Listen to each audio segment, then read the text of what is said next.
बैठे हैं आप सभी भक्त परिवार, अपना स्थान ग्रहण करें और भाव से दोनों हाथ ऊपर उठाकर बोलिए कृष्ण कन्हैया लाल की, बांके बिहारी सरकार की, गंगा मैया की, शिव महापुराण की जय।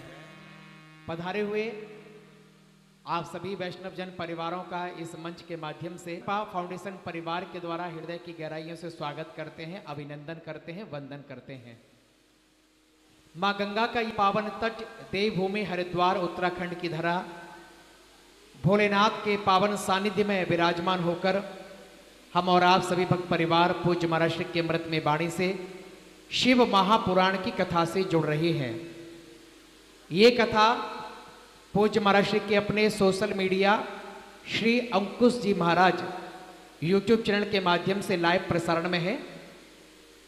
जो भक्त इस कथा से जुड़ रहे हैं, जिन्होंने अभी तक महाराज श्री के यूट्यूब चैनल को सब्सक्राइब नहीं किया है तो आप भी यूट्यूब चैनल को सब्सक्राइब करें।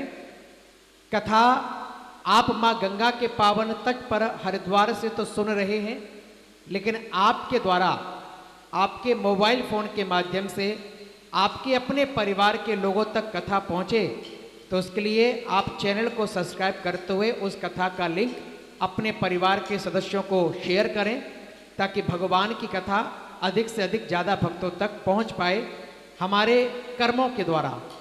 क्योंकि भगवान की कथा का हमें पूर्ण लाभ, पूर्ण फल तभी मिलता है जब कथा का भी दान किया जाता है। कथा का चिंतन, मनन, ध्यान यहाँ हम बैठकर सुन रहे हैं, कर रहे हैं, लेकिन कथा का भी दान करें।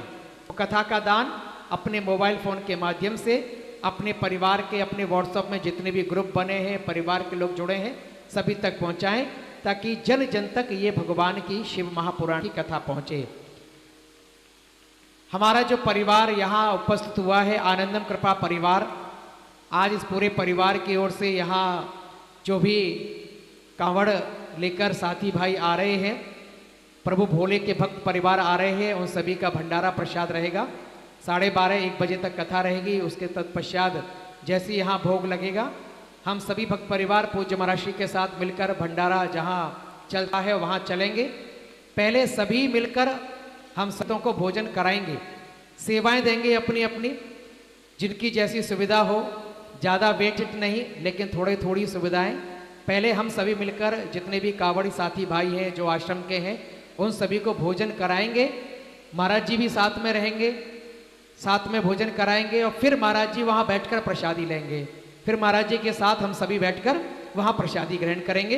पहले हम और आप सभी महाराज श्री के साथ मिलकर सभी को यहाँ भोजन प्रसादी भंडारा कराएंगे, फिर साथ में बैठकर भोजन आनंद रहेगा। और कल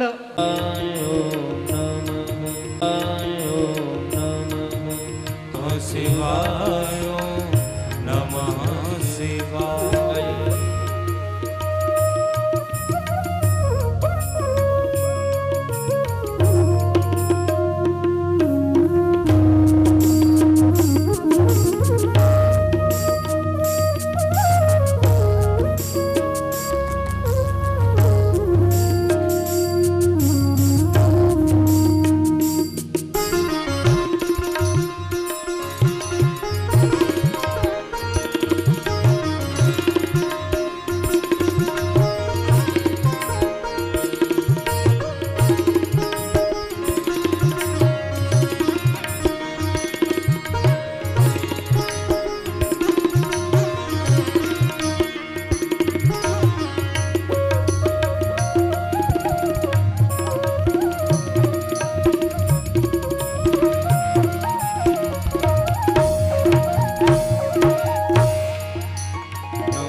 नमः शिवाय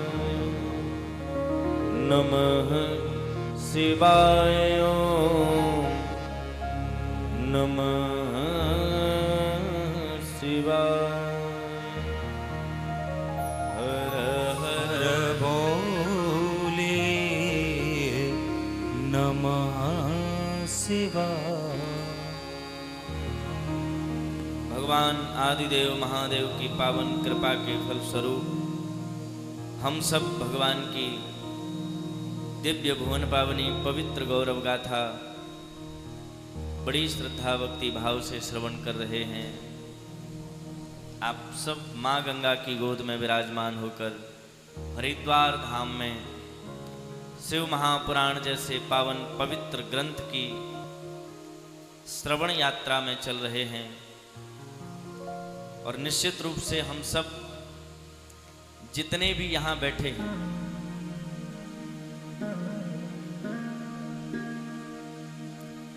हम सब बैठे हैं सब। अच्छा, हमें इसमें एक भावना आती है, हम सब नहीं, हम सब के अंदर शिव बैठा है। अगर वो शिव न बैठा हो, अच्छा आप शिव लिखो जरा, अपने हाथ पर अपनी उंगली से लिखो शिव, लिखो जरा, दिखाई नहीं देगा फिर भी लिख के देखो, शिव लिख दिया। अच्छा, शिव में एक ही मात्रा है, फिर सा है, फिर वा है। अच्छा, अगर ये एक ही मात्रा हट जाए, छोटी एक ही मात्रा, तो क्या रह जाएगा? जब तक ये शिव है अंदर तभी तक ये शरीर है, नहीं तो ये सब होने में देर नहीं लगेगी। बोलो हर हर महादेव। और इसका सीधा अर्थ ये भी है, ई की मात्रा का अर्थ है ईश्वर। जब तक ईश्वर है, यानी जब तक इस चाम के अंदर राम है, तब तक ये चाम काम की है। नहीं तो घर वाले भी कहते हैं भैया जल्दी ले चलो, यहाँ शरीर अभी दुर्गंध देने लगेगा, चलो लगाओ जल्दी से आग। कोई फिर इसका साथ देने वाला नहीं है, फिर कोई इसका सहयोगी नहीं है। जो कहते थे कि तुम हमारे हो, तुम हमारे हो, जब प्राण चले जाते हैं तो फिर कोई किसी का कहीं स्थिति में नहीं है। हाँ, हमारे महाराज जी एक बात कहते थे, हम उसी व्यक्ति से अपनापन लगाते हैं जिस बदले में हमें कुछ मिलता है। हाँ, गुरु भी उन्हीं शिष्य से प्रेम करते हैं जिन्हें बदले में उनसे कुछ आशा होती है कि चलो ये हमारा नाम रोशन करेगा, ये आगे चल करके हमारी परंपरा का निर्वहन करेगा। माता पिता भी कामना रखते हैं कि पुत्र बड़ा होकर के कम से कम 2 रोटी तो देगा। पर सत्य कहें आपसे, संसार में सब कोई कुछ ना कुछ कामना के रहित प्रेम नहीं करता, कुछ ना कुछ कामना होगी। पर अगर आप, मैंने शायद एक दिन बताया था आप सभी को, प्रेम 3 प्रकार का होता है। एक दाम्भिक प्रेम, एक निस्वार्थ प्रेम, एक स्वार्थ का प्रेम। हम तीनों प्रेम करते हैं, पर तीसरे नंबर वाला प्रेम बहुत कम करते हैं। पता है ये प्रेम कौन कर सकता है? ये प्रेम 2 कर सकते हैं आपसे, एक तो आपकी माँ और दूसरा आपका पिता। जिसे बदले में, एक बहुत अच्छे संत थे, वो कहते थे कि माँ जब बेटे या बेटी को गोदी में उठाती है तो वो अपनी कमर पर ही रखती है, अधिकतम हृदय तक लेकर आएगी। लेकिन पिता जब बेटे को कंधे पर बैठाता है, क्यों? क्योंकि इसका अर्थ सीधा है, माँ चाहती है कि मेरा बेटा वो देखे जो मैं देख रही हूं, पर पिता चाहता है कि मेरा बेटा वो करे, वो देखे जो मैं भी नहीं देख पाया हूं। बोलो हर हर। और ये हम सबका परम पिता है, ये हम सबका परम पिता है। और यही परम पिता ये यही चाहता है कि जो हमने भी नहीं, और इसीलिए तो धन धन भोला नाथ तुम्हारे कौड़ी नहीं खजाने में, और 3 लोग बस्ती में बसा दिए, आप बसे। हाँ, सबको सब कुछ दे दिया है, पर खुद के पास कुछ नहीं रखा। पिता अपने पुत्रों को सब दे देता है। हाँ, तुम्हारे स्कूल के ड्रेस बनाई जानी है तो पिता अपनी बनियान के फटे हुए छेदों को नहीं देखेगा। तुम्हारे स्कूल में डिमांड आई है कि स्कूली जूते ही आने चाहिए, तो पिता अपने फटे हुए जूते भी चुपचाप पहन करके चला जाएगा। यही मेरा महादेव भी है। तुम्हें क्या चाहिए वो तुम्हें सब देगा, पर इसे कुछ नहीं चाहिए। जो तुम चाहते हो वो ये कभी नहीं चाहता। इन्हें तो जंगल में ही, वीराने में ही कहीं तुम बैठा दो बस, और 1 लोटा जल चढ़ा दो, आनंद हो जाएगा। क्या चाहते हैं? बस इतना चाहते हैं कि तुम मेरे हो जाओ। और अगर हम इनके ना हो पाए तो फिर, अच्छा आप अगर इनके नहीं हो पाए, एक बहुत अच्छे महात्मा थे, वे कहते थे दुनिया के बन के रहो। बड़े ध्यान से सुनना, बहुत महत्वपूर्ण बात है। दुनिया के बन के रहो और भगवान के हो के रहो। अच्छा, बनना और होना दोनों एक जैसे या अलग अलग? होना अंदर से, बनना बाहर से। दुनिया के बनकर के रहो दिखावे में। तुम्हारे हैं, तुम्हारे भी हैं, तुम्हारे भी सबके हैं, पर अंदर से अपन किसी के नहीं है, इनके हैं। सीताराम चरण रति मोरे, अनुदिन बढ़ही अनुग्रह तोरे। इसके अलावा कुछ नहीं, कोई कामना नहीं। और जिस दिन तुम, अच्छा एक बात और कहें, दुनिया के बन के रहो और दुनिया से बना के रहो, बिगाड़ के नहीं। ऐसा भी नहीं कि सिर्फ बन के रहो और बना के ना रहो, तो दुनिया वाले रहने नहीं देंगे। बन के भी रहो, बना के भी रहो, और इनके हो के रहो बस। अच्छा, पर एक बात और है, इनके होने में बड़ी कठिनाई है। हम जब इनके होते हैं तो न जाने किन किन के हो करके छूट जाते हैं। बहुत कहते हैं अरे आजकल तो वो बड़े साधु हो गए, सवेरे ही उठ जाते हो, पुजारी हो रहे, भगत हो रहे। देखो, अच्छा जो भगत होने लगता है उनसे दुनिया भगत। बोलो हर हर महादेव। या यूं कह दो कि भगत होने का अर्थ है कि वो दुनिया से भगत, जो दुनिया से भाग रहा है, भगवान की ओर जा रहा, वही तो भगत है।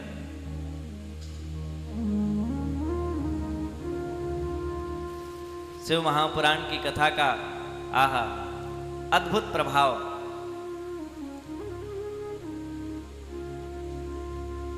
जब भगवान श्री शिव शिवलिंग के रूप में प्रकट हुए, शिवरात्रि के दिन उनका प्राकट्य हुआ, उस दिन पूजा हुई, तो ब्रह्मा और विष्णु ने, कल यही कथा विराम हुई थी, ब्रह्मा और विष्णु दोनों ने पूछा महाराज आप शिवलिंग के रूप में प्रकट तो हो गए, अब ध्यान से सुनना जरा, आप शिवलिंग के रूप में प्रकट तो हो गए हैं, पर अब यह बताओ कि आपकी शिवलिंग की पूजा किस प्रकार की जाए। आज शिव महापुराण के कुछ प्रश्नों के साथ हम आपको प्रमाणित अक्षर सा, ऐसा नहीं कि एक भी अक्षर हमारा इधर उधर हो जाए, हम आपको कुछ ऐसे प्रमाणित शिव जी के पूजन के रहस्य बताने जा रहे हैं। ध्यान से सुनना। ब्रह्मा और विष्णु ने भगवान आदिदेव महादेव से पूछा कि आपके शिवलिंग के पूजन के रहस्य क्या है, और आपके शिवलिंग की पूजा का महत्व तो अधिक है अथवा आपकी मूर्ति पूजा का रहस्य अधिक है, क्या माना जाए, मूर्ति पूजा या शिवलिंग पूजा? भगवान आदिदेव महादेव मुस्कुरा के बोले आदिकाल से मेरी मूर्ति पूजा होती आ रही है, पर शिवरात्रि के दिन मैं प्रकट होकर के आज से अपने शिवलिंग की पूजा का महत्व बताता हूं।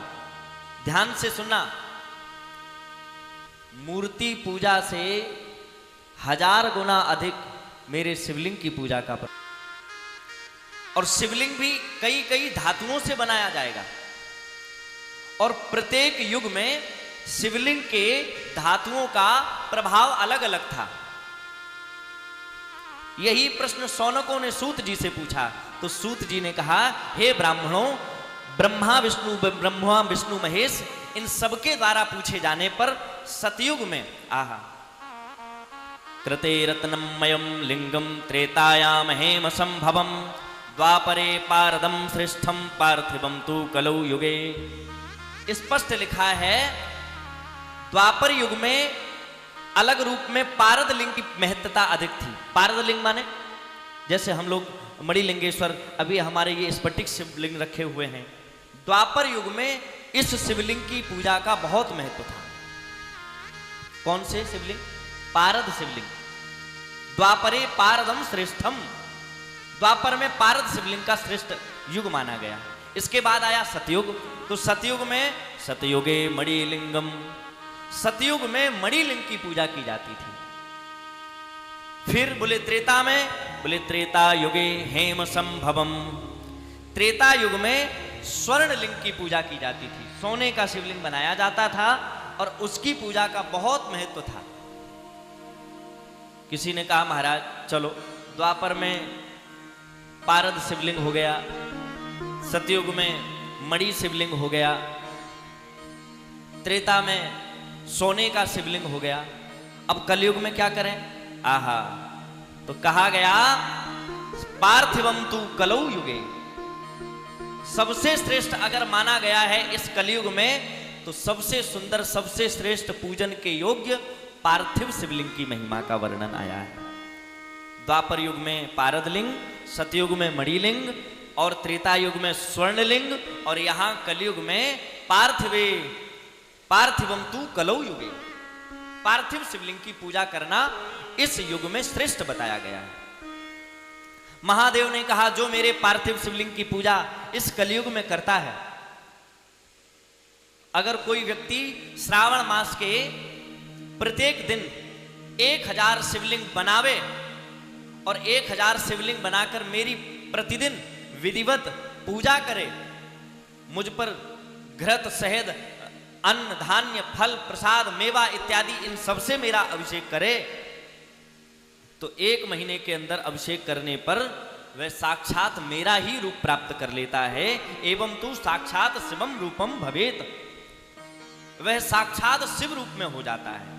शिवम शंकराचार्यम, अगर कोई मेरी इस प्रकार पूजा करता है, एक बार फिर समझा दें, 1000 शिवलिंग बनाओ मिट्टी की खुद छोटे छोटे, और उन 1000 शिवलिंग की आप स्वयं धूप दीप नैवेद्य फल प्रसाद मेवा इत्यादि से अभिषेक करो, और प्रतिदिन उनका अभिषेक पूरे महीने भर होना चाहिए।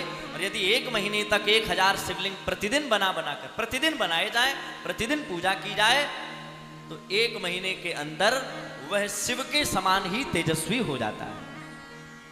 और कहा जाता है उसे अगले जन्म में यहां नहीं आना पड़ता है, वह शिव लोक में भगवान का पार्षद अनुग्रहित कर दिया जाता है। बोलो हर हर महादेव। अब पार्थिव लिंग की इतनी महिमा है इस कलयुग में, वर्णन है, यथा सर्वेषु देवेषु ज्येष्ठः श्रेष्ठः महेश्वरा एवं सर्वेषु लिंगेषु पार्थिवम श्रेष्ठमुच्यते। यथा सर्वेषु देवेषु, अर्थ समझना जरा। यथा माने जैसे, सर्वेषु देवेषु जैसे सभी देवताओं में भगवान आदिदेव महादेव श्रेष्ठ हैं। यथा सर्वेषु देवेषु ज्येष्ठः श्रेष्ठः महेश्वरा, ज्येष्ठ माने बड़े भी हैं, श्रेष्ठ माने उचित महान भी हैं। जैसे सभी देवताओं में महादेव श्रेष्ठ हैं, वैसे ही एवं सर्वेषु लिंगेषु पार्थिवम श्रेष्ठ मुच्यते, ऐसे ही सभी लिंगों में सबसे सर्वश्रेष्ठ पार्थिव लिंग को मानना चाहिए। पार्थिव लिंग की पूजा बहुत महत्वपूर्ण है। हमने अधिकांश घरों में देखा है, आचार्य जी को बुलाकर लोग खूब सजावट करवा के पार्थिव शिवलिंग बनवाते हैं और फिर उनकी पूजा करते हैं। हम उन परिवारों से एक प्रार्थना करेंगे, जब आप अपने घर में पार्थिव शिवलिंग की पूजा करें तो एक प्रार्थना को स्वीकार कर लें।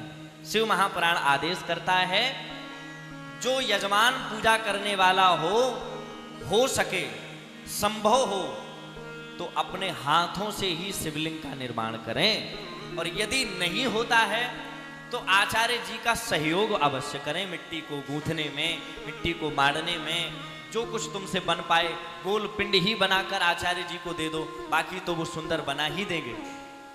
ऐसा बिल्कुल ना करें कि आचार्य जी आए हैं, आप मन में सोचो हम तो पैसे दे रहे हैं, पंडित जी खुद ही बनाएंगे। तो देखो भाई, वो तो बनाएंगे, आपकी पूजा कराएंगे, दक्षिणा लेके चले जाएंगे, लेकिन आपको तब तक पुण्य नहीं मिलेगा पार्थिव शिवलिंग की पूजा का, तब तक आप अपने हाथों से पार्थिव शिवलिंग का निर्माण में सहयोग अथवा स्वयं नहीं बनाते हैं। बोलो हर हर महादेव। प्रयास करना, अगर आप उसमें भी सहयोग ना कर पाए तो कम से कम छोटे छोटे शिवलिंग 108 तो बना ही सकते हो। क्या बुराई है, छोटे छोटे बस ऐसे करके बनाओ, रखते जाओ, फिर बनाओ, फिर रखो, कोई बहुत बड़ा कार्य नहीं है।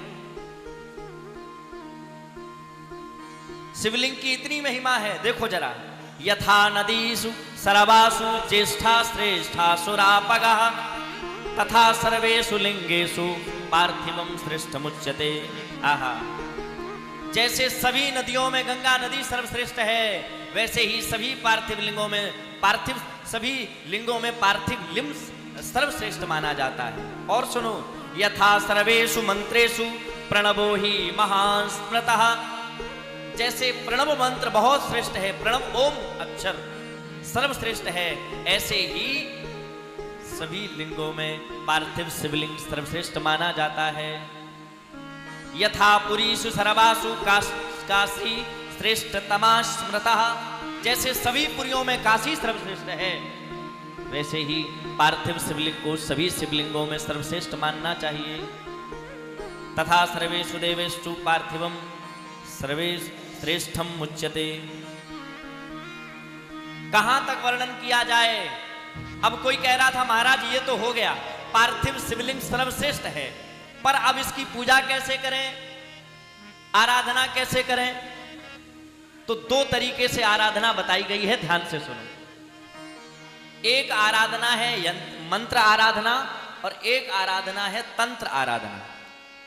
मंत्र तंत्र, जो वैदिक कर्मकांड महापुरुष विद्वान ब्राह्मण होवे, वे वैदिक परंपरा के अनुसार शिवलिंग की पूजा करें, और जो तांत्रिक परंपरा के महापुरुष होवे, वे तंत्र परंपरा से पूजा करें। किसी ने कहा महाराज जो मंत्र भी ना जाने, जो तंत्र भी ना जाने, वो शिवलिंग की पूजा कैसे करें? अब बोलो जरा भाई, सबको तो मंत्र भी नहीं आता,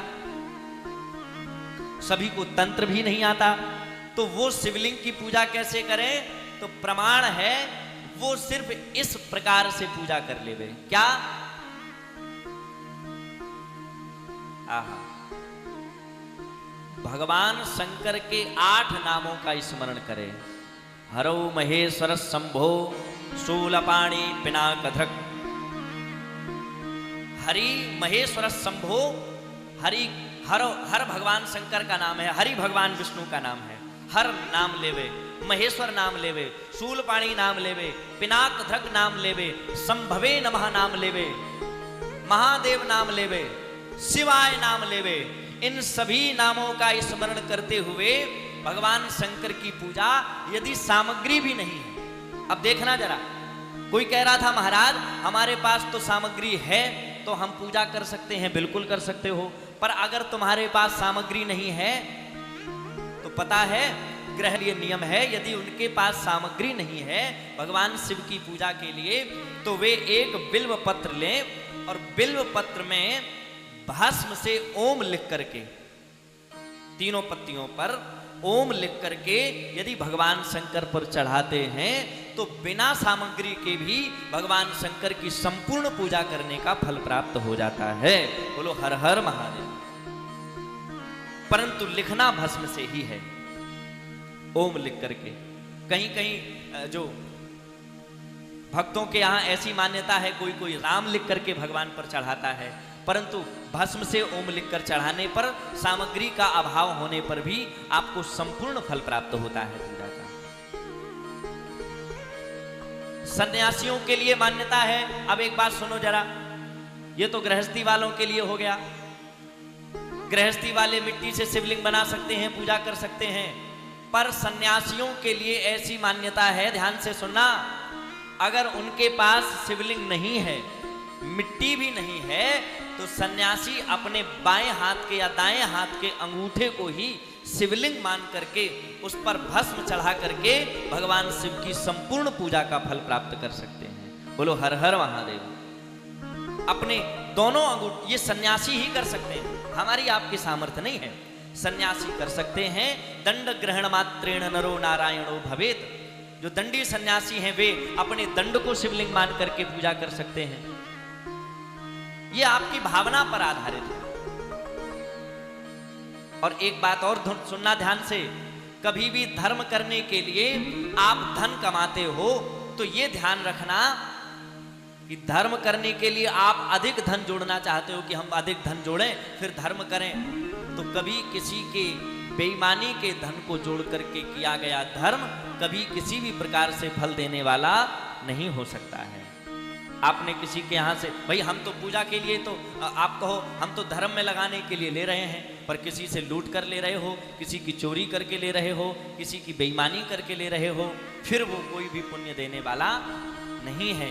इसीलिए यथा धनः संतुष्टम भवेतु, जो आपके पास धन है, जैसा आपके पास धन है, उसी में संतुष्ट होकर भगवान की पूजा करनी चाहिए। भगवान यह नहीं कहते कि तुम हमारे लिए सोने का छत्र बनाओ, भगवान ये नहीं कहते तुम हमारे लिए बहुत महंगे महंगे आभूषण, तुम्हारे पास जो तुम्हें मिला है तुम उसी में संतुष्ट होकर के मेरी पूजा करो, मैं उसी से प्रसन्न हो जाऊंगा।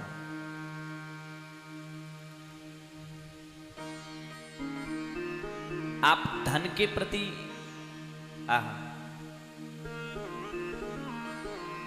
और देखो, अगर आप इनकी पूजा करोगे, मैं एक प्रमाण देता हूं, एक सीधा सरल सा भाव है।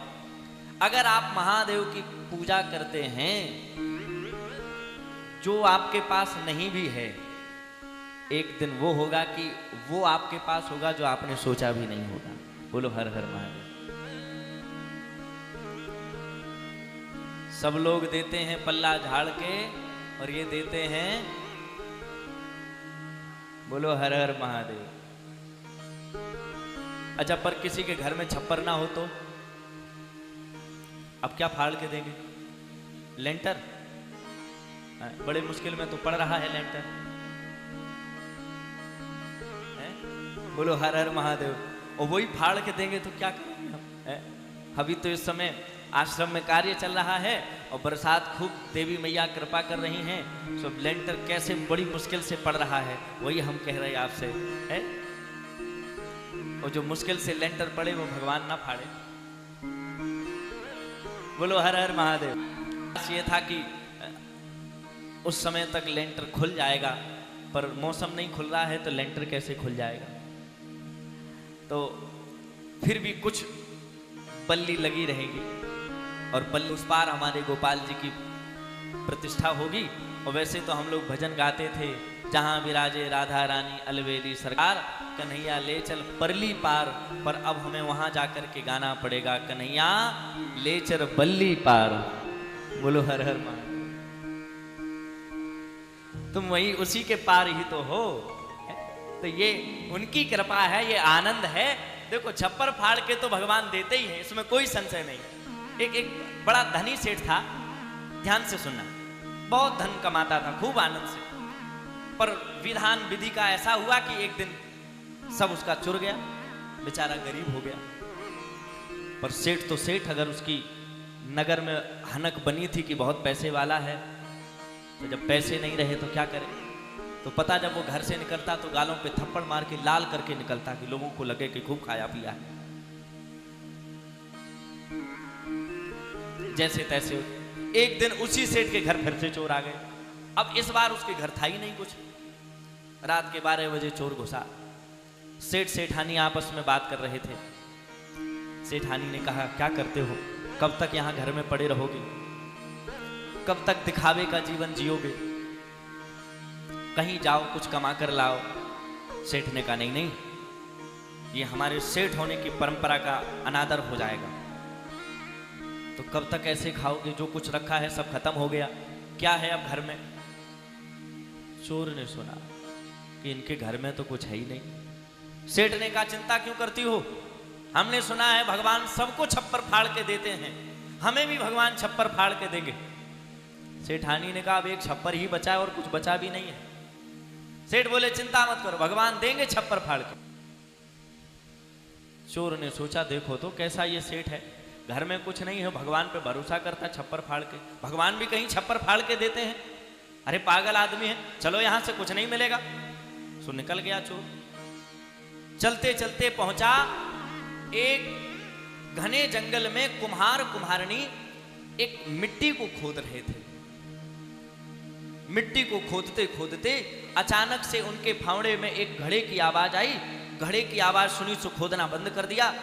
कुम्हार ने कहा, हमें लगता है इस घड़े में कुछ माल है। चोर ने सुना, हाँ वहां कुछ नहीं था, यहां मिल रहा है, यहीं खड़े रहो। खड़ा हो गया। कुम्हारनी ने कहा, धीरे से देखना, अगर कुछ होगा तो चुपचाप लेकर चलेंगे। चोर ने सोचा, देखें अगर कुछ निकलेगा तो यहीं पकड़ लेंगे दोनों को, या तो 2 से 3 हिस्से होंगे, नहीं तो चोरी कर लेंगे। कुम्हारनी ने धीरे से घड़े का ढक्कन खोला तो सच में सोने, हीरे, जवाहरात, मोती पड़े थे, पर आसपास कोई सुन न ले, इसलिए कुम्हारनी बोली, अरे राम राम राम राम, कितने बिच्छू पड़े हैं, बंद करो इसको, रख दो। कुम्हार से इशारा करके कहा, रख दो, सुबह ले चलेंगे, यहां कोई देख लेगा। घड़े को फिर से दबा के रख दिया। चोर ने सुना, बिच्छू भरे पड़े हैं, भगवान जाने जो हो, कोई बात नहीं। पर वो सेठ कह रहा था छप्पर फाड़ के देते हैं भगवान, अब उसी सेठ के छप्पर से हम यही बिच्छू डालेंगे, देखते हैं भगवान क्या देते हैं छप्पर फाड़ के। सेठ बेचारा बैठा, सवेरे इसने मटकी उठाई, बिच्छू जान के लेकर पहुंच गया। अब सोच रहा था कब ये सेठ कहे फिर से छप्पर फाड़ के दे भगवान। सेठानी फिर बोली, देखो सवेरा हो गया, अब क्या खाएंगे? कुछ भी नहीं खाने को। सेठ बोला, चिंता मत करो, भगवान सबको छप्पर फाड़ के देते हैं। उसने सोचा मौका अच्छा है बिच्छू डालने का, सो उसने ऊपर छप्पड़ को थोड़ा सा खोला और ऐसे गगरी नीचे कर दी। वो जान रहा था कि बिच्छू गिरेंगे, पर नीचे तो हीरे, जवाहरात, मोती। सेठ बोला, देखो देवी, छप्पर फाड़ के मिला। अच्छा, चोर को लग रहा था कि बिच्छू को देख के कह रहे, देखो छप्पर फाड़ के मिला, पर असलियत में उसे छप्पर फाड़ के सोना, हीरा, जवाहरात, चांदी सब मिल ही गया। और मैं भी आपसे कहता हूं, राम भरोसे जो रहें सो पर्वत पे हरे आए। तुम उनके भरोसे हो जाओ, और अगर तुम उनके भरोसे हो गए तो फिर क्या चाहिए। इसीलिए तो भक्त कहते हैं, सिर पर सीताराम, फिकर फिर क्या करना, क्या चिंता करनी है। चलो करो दोनों हाथ ऊपर, जय हो।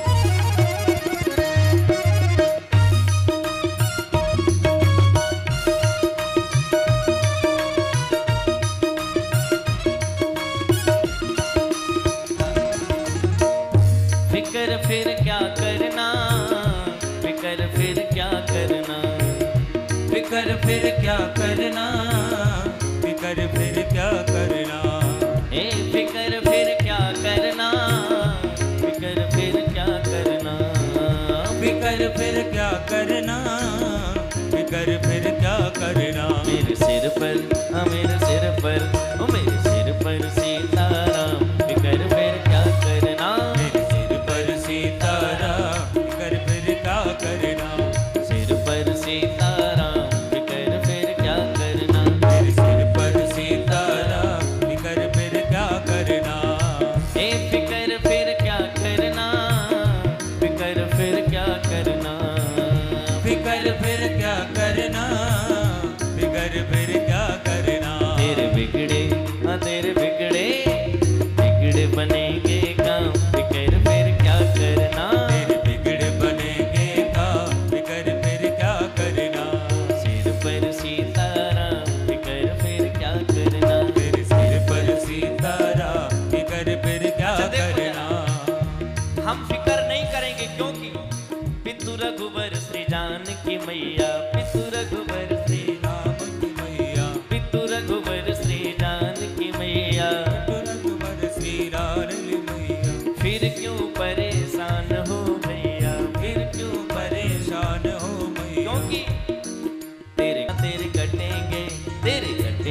कष्ट तमाम, फिकर फिर क्या करना। तेरे घटेंगे कष्ट तमाम, फिकर फिर क्या करना। तमाम फिकर फिर क्या करना। तेरे घटेंगे कष्ट तमाम, फिकर फिर क्या करना। ओ मेरे सिर पर सीताराम, फिकर फिर क्या करना। ओ मेरे सिर पर सीताराम, फिकर फिर क्या करना।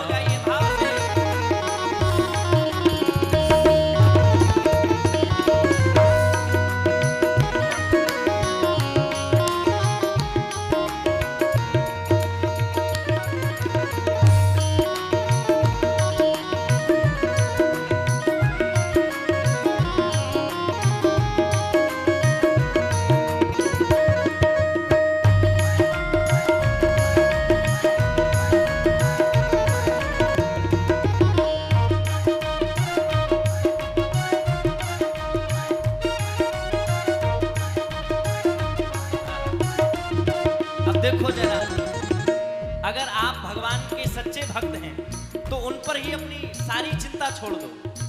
क्यों?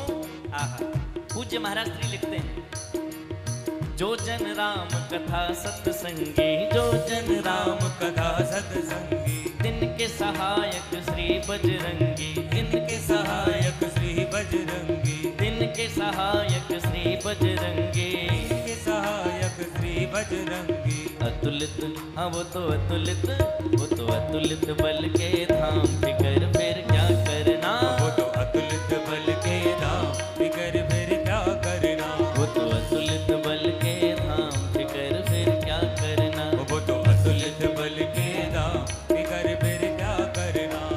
ए फिकर फिर क्या करना, फिकर फिर क्या करना। फिकर फिर क्या करना, फिकर फिर क्या करना। ए फिकर फिर क्या करना, फिकर फिर क्या करना।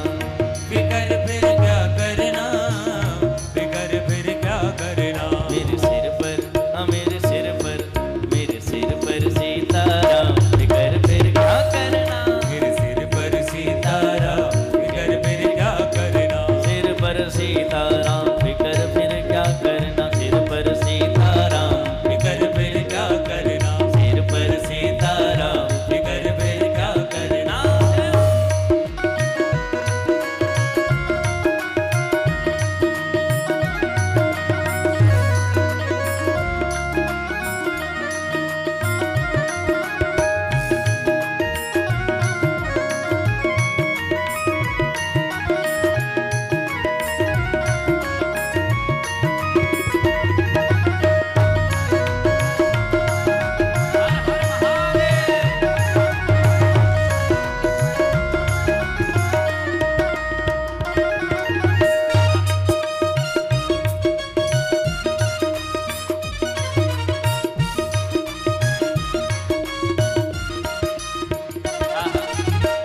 पूज्य महाराज श्री भजन की अंतिम पंक्ति में लिखते हैं,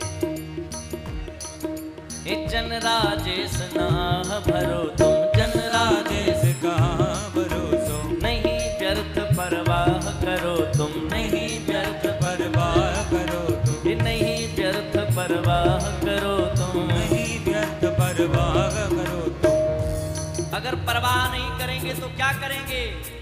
बस रटो, हाँ बस रटो, बस रटो राम जी का नाम, फिकर फिर क्या करना। बस रटो राम जी का नाम, फिकर फिर क्या करना। बस रटो राम जी का नाम, फिकर फिर क्या करना। बस रटो राम जी का नाम, फिकर फिर क्या करना। फिकर फिर क्या करना, फिकर फिर क्या करना। ओ फिकर फिर क्या करना, फिकर फिर क्या करना। ए फिकर फिर क्या करना, फिकर फिर क्या करना।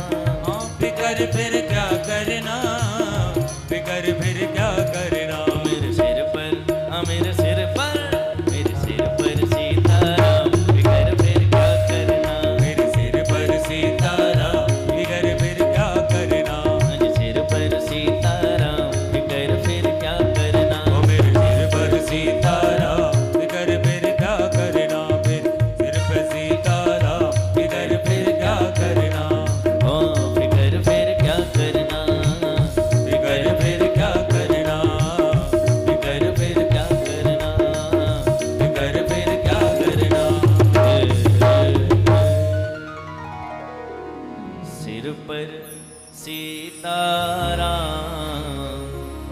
फिकर फिर क्या करना, सिर पर सीताराम फिकर फिर क्या करना। हम क्यों चिंताएं, क्यों इस चक्कर में पड़े कि क्या चक्कर में आने वाला है, क्या नहीं हो रहा है, क्या होने वाला है, इस चक्कर में ना पड़े। तुम तो बस जिस प्रकार से पूजा कर सकते हो, महादेव को मना सकते हो। अच्छा, अब एक प्रश्न और पूछा है सौनक जी ने, ये आप लोगों के लिए बहुत उपयोगी है प्रश्न, ध्यान से सुनना। सौनकों ने कहा सूत जी से, महाराज एक बात बताओ, आप कहते हो पार्थिव शिवलिंग सर्वश्रेष्ठ शिवलिंग है, पूजा की सामग्री भी ना हो पूजा कर सकते हो, शिवलिंग भी ना हो तो मिट्टी का कहीं से थोड़ा सा शिवलिंग बनाकर पूजा कर सकते हो, पर एक समस्या और है। क्या? अगर किसी ने स्नान ही न किया हो तो वह पूजा कैसे करे? और यदि उसका नियम है कि हम प्रतिदिन शिव पूजा के बिना जल नहीं लेंगे और स्नान नहीं कर पाया, तो बताओ शिव की पूजा कैसे करे? आहा, सूत जी ने कहा इसके लिए भी परिहार है। क्या? अगर आप आपत्ति के समय में हैं, स्नान नहीं कर सकते हैं और बिना शिव की पूजा के आप जल भी गमे पूजाम प्रत्यवाय करी नित्य, अगर आप पूजा नहीं कर सकते हो, स्नान नहीं कर सकते हो, तो रास्ते चलते में कहीं भी तुम्हें कोई झाड़ फूस भी मिल जावे तो तुम बस उसी को शिवलिंग मान करके, पर एक कार्य करना पड़ेगा। क्या?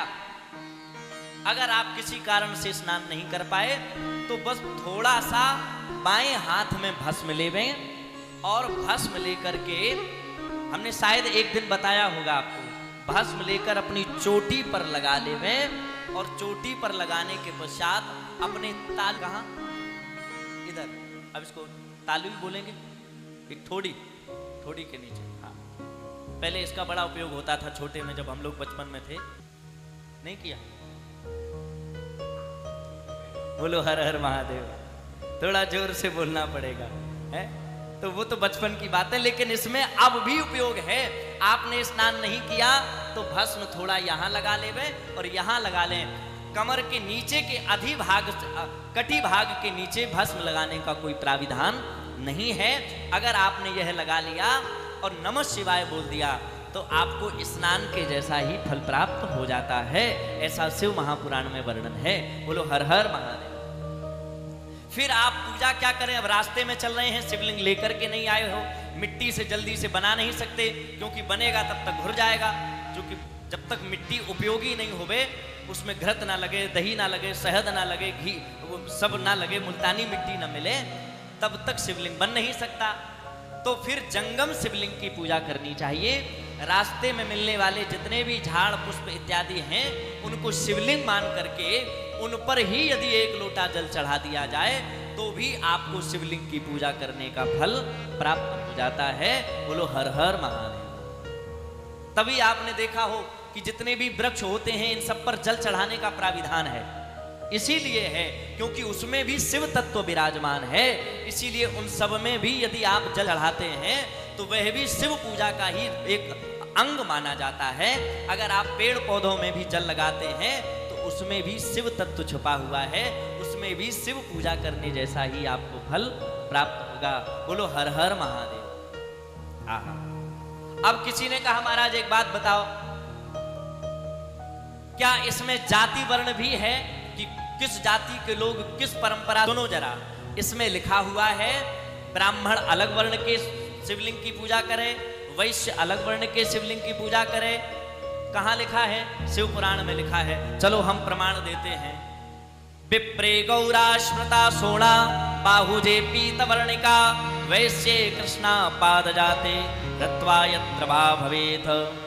स्पष्ट लिखा है अगर कोई शिवलिंग की पूजा करता है तो क्षत्रिय के लिए लाल वर्ण के शिवलिंग की पूजा का। अब वो कह रहे हैं कि महाराज हम मिट्टी के बनाए तो लाल कहां से आए? मिट्टी के हमने अगर शिवलिंग बनाए तो लाल कैसे होंगे? तो उसमें ऐसी मान्यता है अगर आप किसी कामना से शिवलिंग की पूजा करते हैं तो वह एक पिंड मात्र ही होगा, शिवलिंग की उसमें मान्यता कभी नहीं की जा सकती है।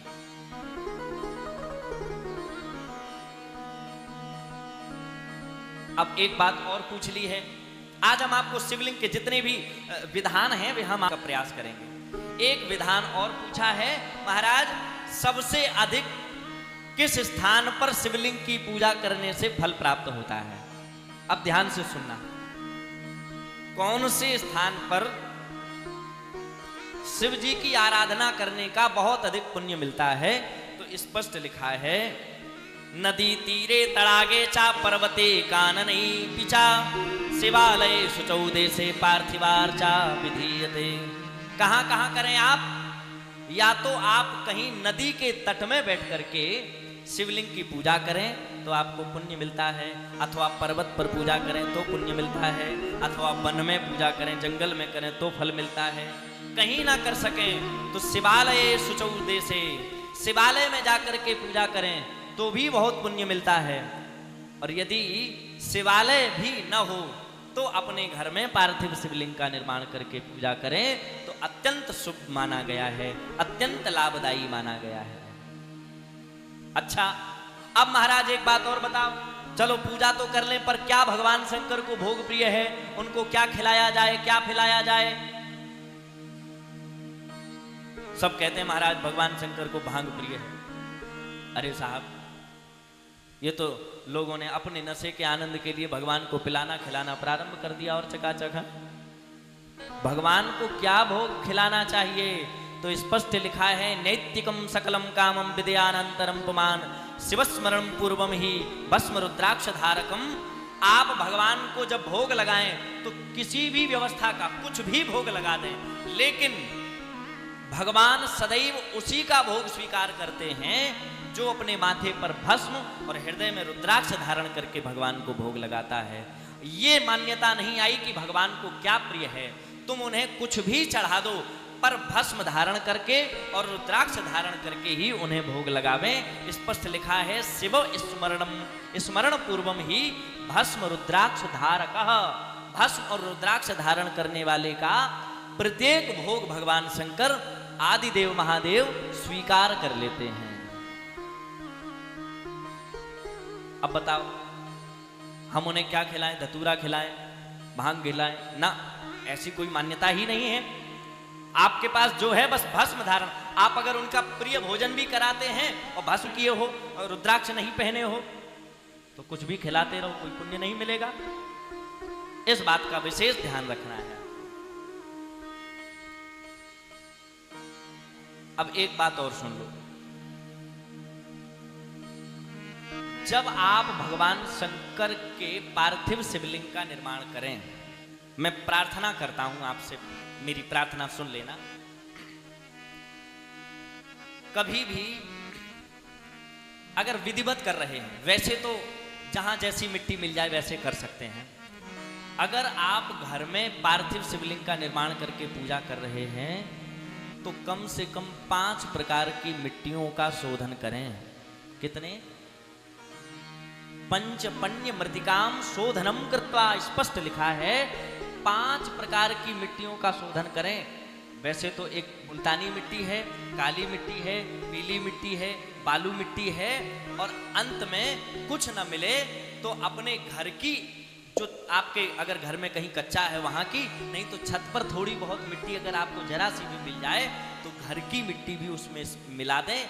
इसके मिलाने से अगर आप शिवलिंग निर्माण करके पूजा करते हो तो आपके घर का पितृदोष समाप्त हो जाता है।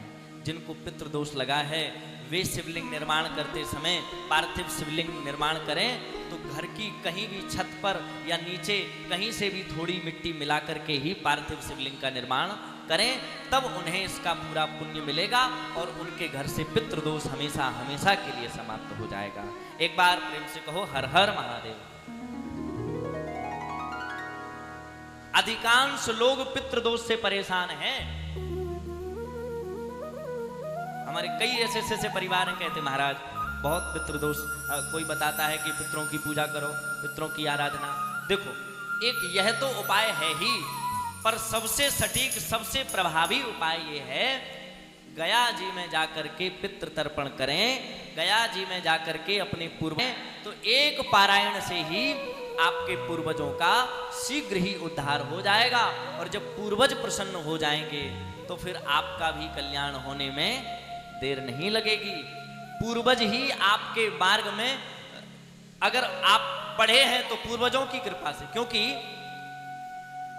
आप सबका जो भी कार्य है, आप सब जो भी पूर्वजों के कारण आपके कार्य रुक रहे हैं, भाई पूर्वज ही तो भगवान तक आपकी बात पहुंचाएंगे कि आप डायरेक्ट पहुंच जाएंगे, नहीं पहुंच सकते। पूर्वज प्रसन्न हैं तो वे आपकी बात भगवान से कहेंगे, प्रभु वो हमारा नाती है, बेटा है और बहुत पूजा करता है, उन पर कृपा करो। तब भगवान कृपा करते हैं। और पता लगा आपने भगवान को तो खूब मनाया, पूर्वज रूठे बैठे हैं, तो आपने उधर लोटा चढ़ाया, उधर पूर्वज जैसे ही भगवान शंकर ने सोचा कुछ कृपा करें तो पूर्वज बीच में आ गए, महाराज कहाँ चले, नाती हमारा काय को बीच में आ रहे हो, हम करेंगे जो करेंगे, चलो। हाँ, पूर्वजों को प्रसन्न करना अति अनिवार्य है।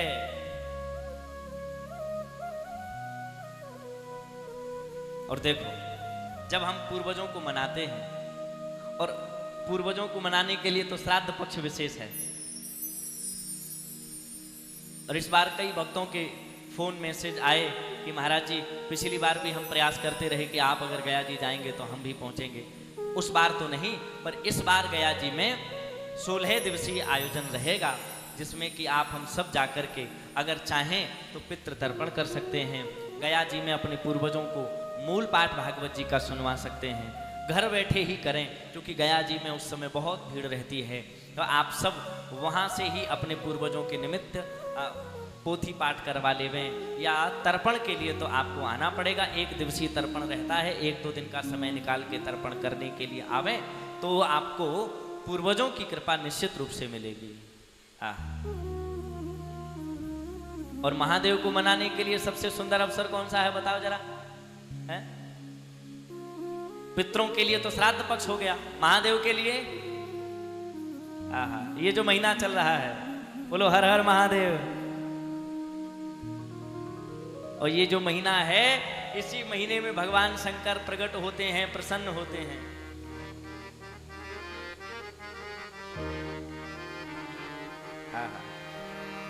एक भक्त कहते थे, प्रभु हम और महीनों में आपकी पूजा कर पाए न कर पाए, पर सावन में जरूर करेंगे। इसीलिए महाराज, सावन का महीना सुहाना, ओ भोले बाबा सत्संग में आना।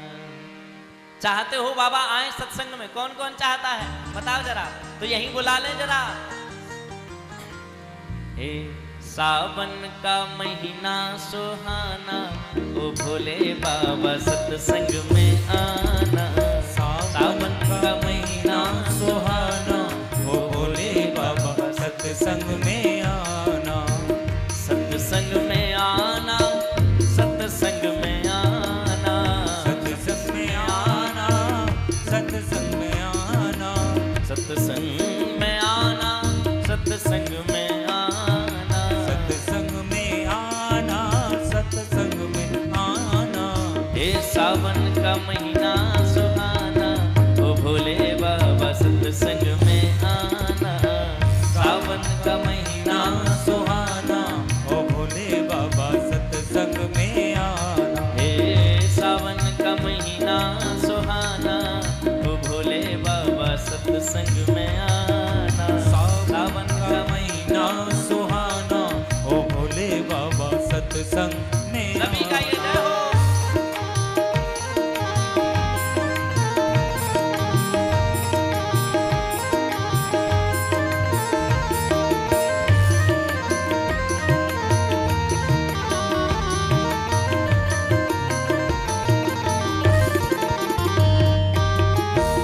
हर हर महादेव।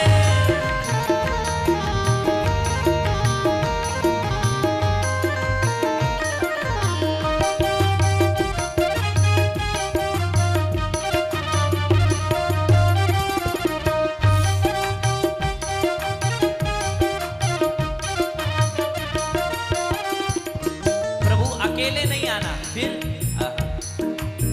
रिद्धि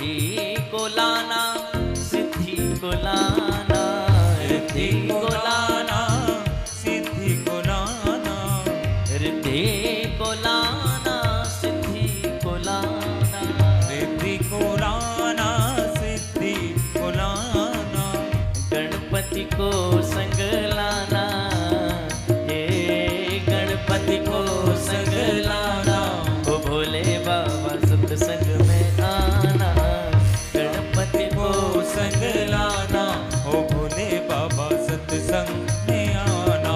हे सावन का महीना सुहाना, हे भोले बाबा सत्संग में आना, सावन का महीना सुहाना, ओ भोले बाबा सत्संग में आना।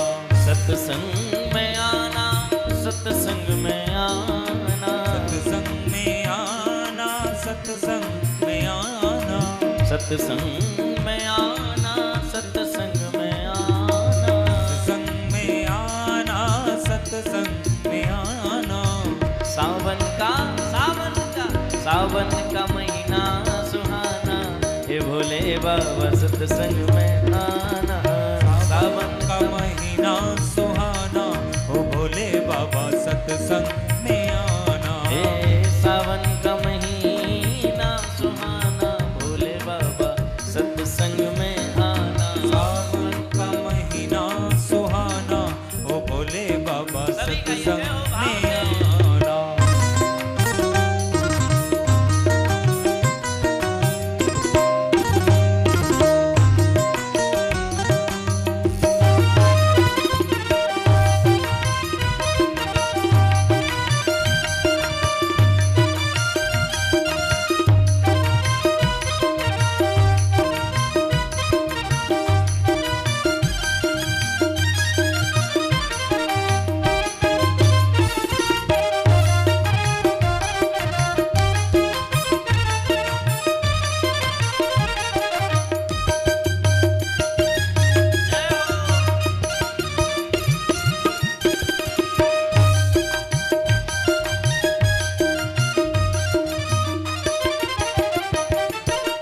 और किसे लाना प्रभु?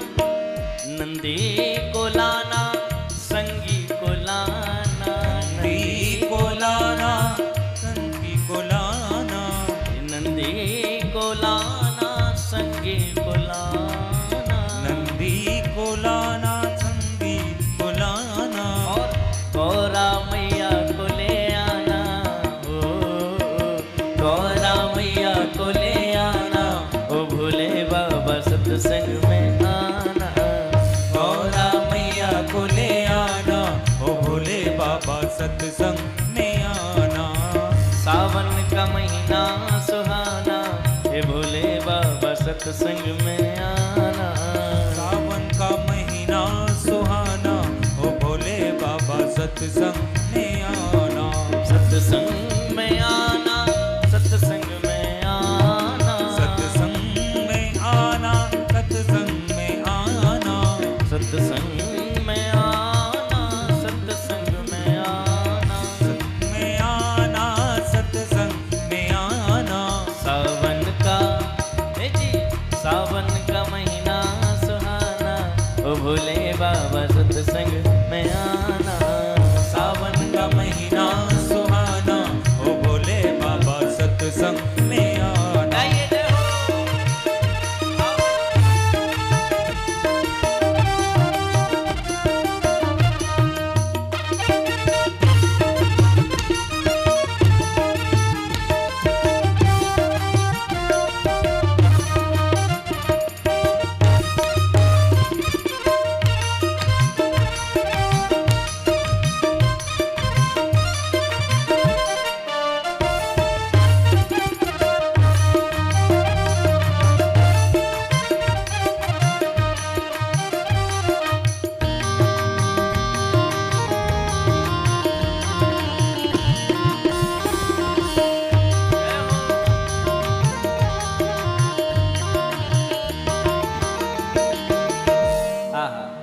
एक बात तो भूल ही रहे थे, ये तो परिवार पूरा आ गया, पर ये रह गए कौन जो जरूरी है?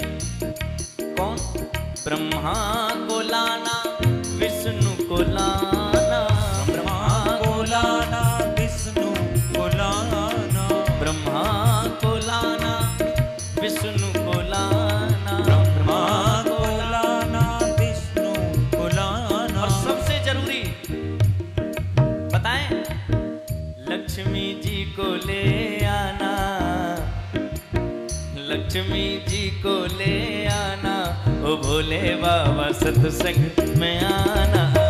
लक्ष्मी जी को ले आना, ओ भोले बाबा सत्संग में आना।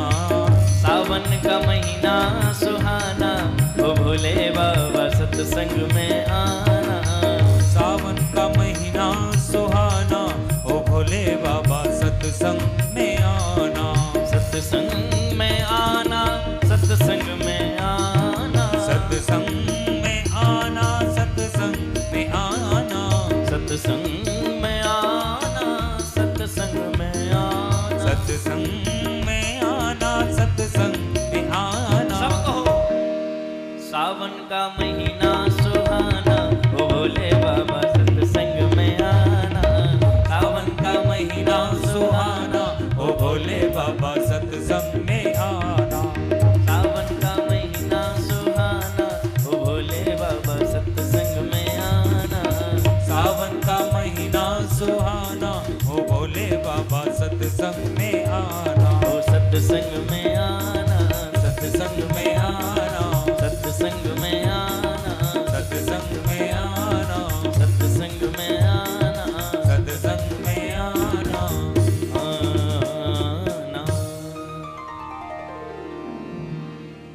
सावन का महीना सुहाना, ओ भोले बाबा सत्संग में आना।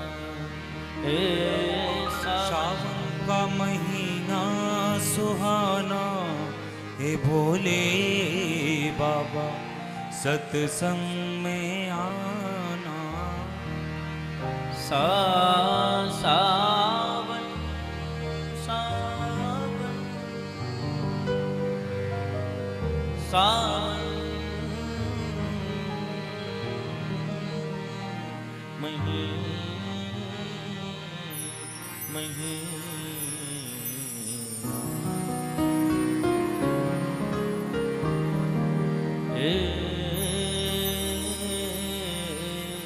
सावन का महीना कब उनके हो जाएं ये स्थिति समझ में जिस दिन आ जाएगी, उस दिन तो फिर सब कुछ प्राप्त हो जाएगा। कुछ ऐसा रहेगा ही नहीं जो प्राप्त न कर सकें। अब बात आती है कि प्रभु पूजा तो हमने प्रारंभ कर दी, पर अथैक विंशो अध्याय प्रारंभ। इसमें कामना पूर्ण क्या क्या आप कामना चाहते हैं भगवान शंकर से, तो आप कौन सी पूजा करें जिससे भगवान शंकर तुम्हारी यह कामना पूरी करेंगे। तो सुनो जरा, आप सब लोग पार्थिव पूजन शिवलिंग की विधि का वर्णन सुन रहे हैं। अब मैं कामना के अनुसार की संख्या बताता हूं, इसीलिए आप बड़े सावधानी पूर्वक श्रवण करें। सुने जरा, अगर कोई विद्यार्थी है, वह विद्या का अध्ययन करना चाहता है, तो वर्णन है कि वह 1000 पार्थिव शिवलिंग का निर्माण करे। कितने? 1000 पार्थिव शिवलिंग का निर्माण करे, पर शनै शनै, और वह श्रावण मास के 4 सोमवारों में करे। श्रावण मास के 4 सोमवारों में यदि कोई विद्यार्थी 1000 शिवलिंग का निर्माण करके उनकी पूजा करता है, तो उसे शीघ्र ही विद्या प्रदान हो जाती है। स्पष्ट लिखा है, विद्यार्थी पुरुषः प्रीत्या सहस्त्रमिथ पार्थिवाः पूजयेत् शिवलिंगम ही निश्चयात् फलप्रदम। अगर आप चाहते हैं कि आपको विद्या प्रदान होवे, तो 1000 शिवलिंग की निर्माण कर करके उनकी पूजा करनी चाहिए। अब बात आती है, कोई धन चाहता है तो क्या करे? तो धन के लिए वर्णन आता है, धन चाहने वाले पुरुष को उसके आधे 1000 के आधे 500 शिवलिंग। कितने? 500 शिवलिंग। स्पष्ट लिखा है, नरः पार्थिवलिंगानां धनार्थी चा तद अर्धकम। उसके आधे 1500 शिवलिंग का निर्माण करके शिवलिंग की पूजा करनी चाहिए, तो उसको धन की प्राप्ति होती है। अब बात आई कि पुत्र चाहने, तो वर्णन है, पुत्र चाहने वाला पुत्रार्थी सार्ध सहस्त्रम। पुत्र चाहने वाला 1500 शिवलिंग, 1500 शिवलिंगों का निर्माण करे और फिर उनकी पूजा करें। अपने हाथों से 1500 शिवलिंग पूरे सावन के चारों सोमवारों में बनावे और फिर शिवलिंग की पूजा करें। वर्ष भर में ही महादेव की कृपा से पुत्र की कामना पूर्ति होती है। पुत्रार्थी सार्ध सहस्त्रम वस्त्रार्थी शतपंचकम। अगर कोई वस्त्र चाहता है तो वो 500 शिवलिंग की पूजा कर दे तो वस्त्र भी मिल जाएंगे। अब बात आती है कोई मोक्ष चाहता है, मोक्षार्थी कोटि गुणतम भूकामस्य सहस्त्रकम। अगर कोई मोक्ष चाहता है तो उसको 1 करोड़, कितने 1 करोड़ शिवलिंग का निर्माण चारों सोमवारों में करना चाहिए, फिर पूजा करनी चाहिए। तो एक भक्त ने तो कहा महाराज 1 करोड़ निर्माण करेंगे तो मोक्ष तो पहले ही सोमवार को मिल जाएगा। बोलो हर हर महादेव, दूसरे की नौबत ही नहीं आएगी, नंबर ही नहीं आएगा है। 1 करोड़ कैसे शिवलिंग निर्माण कर सकता है? तो किसी ने कहा सपरिवार सहिता सबांधु बांधव सहिता इदम निर्माणम। अगर आप अपने परिवार के साथ पूरा परिवार इकट्ठा कर लें, आसपास पड़ोसी भी मिल जावें और आपके घर में होता है तो मोक्ष आपको मिलेगा। हालांकि ऐसा नहीं कि जो आएंगे उनको कुछ नहीं मिलेगा, उनको भी पुण्य मिलेगा। अब बात आई है कि अगर किसी को भूमि चाहिए हो, भू कामस्य सहस्त्रकम, भूमि की अभिलाषा रखने वाले को 1000 शिवलिंग का निर्माण करना चाहिए। अब अर्थी त्रिसहस्त्रम, अगर कोई व्यक्ति दया प्राप्ति यानी भगवान शंकर की दया प्राप्त करना चाहता है तो 3000 शिवलिंग का निर्माण करे। कितने? त्रिसहस्त्रम, 3000 शिवलिंग का निर्माण करके उनकी पूजा करे, फिर विसर्जित करे, फिर अगले सोमवार को फिर बनाए, फिर पूजा करे, फिर विसर्जित करे, फिर विसर्जित करे। अच्छा, इसके बाद अगर कोई तीर्थ में जाने की, तीर्थ घूमने की कामना रखता है कि हम तीर्थ जाना चाहते हैं तो तीर्थार्थी द्विसहस्त्रकम, तीर्थ की कामना रखने वाले को 2000 शिवलिंग का निर्माण करके, शिवलिंग छोटे छोटे ही बनाए, 2000 शिवलिंग का निर्माण करके उनकी पूजा करनी चाहिए तो उनके तीर्थाटन की इच्छा शीघ्र ही पूर्ण होती है। और बताएं? हाँ बताओ महाराज। अगर किसी को मित्र की प्राप्ति चाहिए, आहा सुहतकामी त्रिसहस्त्रम, कोई बहुत प्रिय मित्र चाहिए, प्रेमी चाहिए तो 3000 शिवलिंग का निर्माण करे और उस पर गुलाब के फूल की पत्तियां चढ़ावे, गुलाब के पुष्प की पत्तियां चढ़ावे। और बोले बात आती है इसके बाद अगर कोई आपका कोई प्रिय व्यक्ति जेल में बंद है, कारागार में बंद है, उसके लिए आप अगर मुक्ति चाहते हो तो उसके लिए लिखा है शतमस्तकम, 7800 शिवलिंग का निर्माण करे, गिनती के 7800 शिवलिंग का निर्माण करे तो शीघ्र ही कारागार से मुक्ति प्राप्त होती है। और सुनो जरा, कोई यदि मरने वाला है, मरणार्थी सप्तशतम मोहनार्थी शताष्टकम, मरने वाला अगर कोई है और वो इस मरण से बचना चाहता है, देखो मरने से तो कोई नहीं बचेगा, पर मरने का जो दर्द होती है, मरने की जो पीड़ा होती है, उस पीड़ा से बचना चाहता है तो वह 100 शिवलिंग का निर्माण करे, सिर्फ 100 शिवलिंग का निर्माण करे तो उसको मृत्यु के समय जो पीड़ा होती है, पता है कितनी पीड़ा होती है जब प्राण निकलते हैं? 100 भिक्षुओं का दंशन करने का जितना दर्द होता है उतना दर्द जब प्राण निकलते हैं उस समय होता है।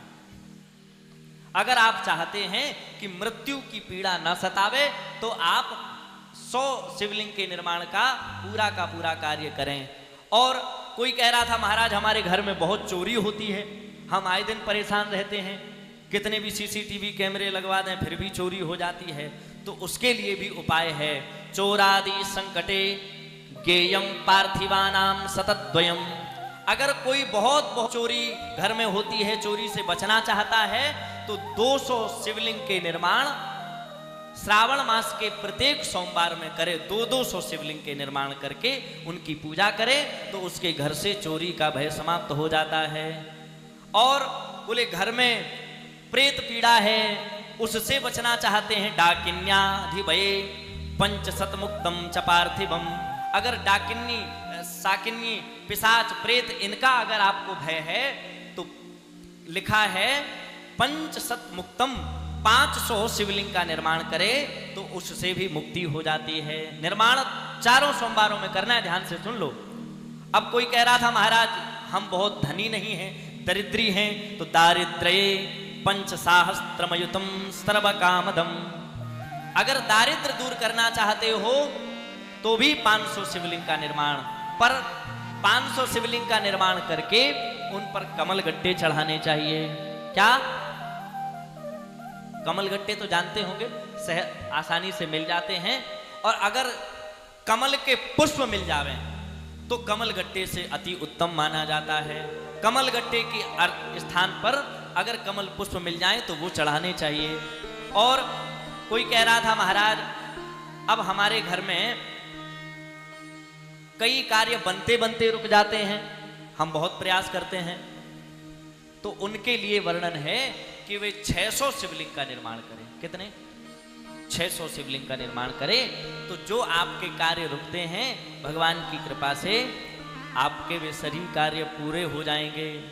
और एक और उपाय बतावें, जिनका पुत्र बात नहीं मानता है, नालायक है और दुर्व्यसनों में पड़ा है, उनको कितने शिवलिंग बनाकर निर्माण करना चाहिए? उनको 1100 शिवलिंग निर्माण करके प्रत्येक सोमवार में शिव जी पर अरसी का तेल अथवा सरसों का तेल चढ़ाकर उनसे अभिषेक करना चाहिए। तो उनके पुत्र पर भी उनका अधिकार हो जाता है, पुत्र भी उनकी बात मानने लगता है। ऐसा भाग श्री शिव महापुराण में वर्णन आता है। बोलो हर हर महादेव। और सुनो जरा,